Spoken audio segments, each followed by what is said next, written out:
శ్రోతలకు కథాలహరికి స్వాగతం. ఈరోజు మీ ముందుకు తీసుకురాబోయేది అమాయకత్వం అనే ఒక కథ. వీరభద్రాపురంలో వీరాచారి అనే గురువు ఉండేవాడు.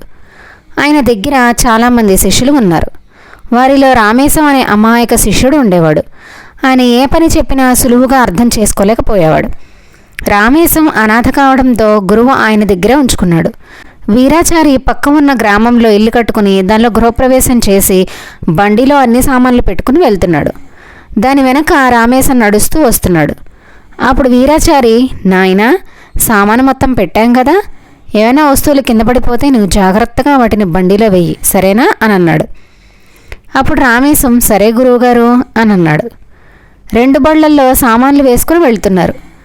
ముందు బండిలో గురువుగారి భార్య, పిల్లలు కూర్చున్నారు. రెండో బండిలో గురువుగారు కూర్చుని బండి తోలుతున్నారు.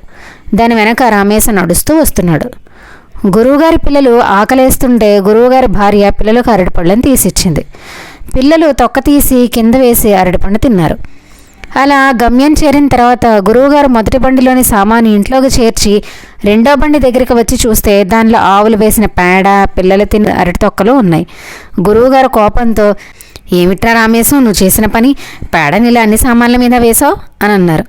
మీరే కదా గురువుగారు ఏది కింద పడినా తీసి బండిలో వేయమన్నారు అని అన్నాడు రామేశం. రామేశానికి ఉన్న తెలివికి గురువుగారు సంతోషించాలో లేక ఏడవాలో తెలియక ఆ సామాను మొత్తం శుభ్రం చేసుకుని ఇంట్లో చేర్చుకునేసరికి తల ప్రాణం తోక్కొచ్చింది. ఇంకోసారి వీడికి ఇలాంటి పనులు చెప్పకూడదని అనుకున్నారు గురువుగారు. ఈరోజుకి కథతో ముగిద్దామండి. తిరిగి ఇంకొక కథతో కలుద్దాం.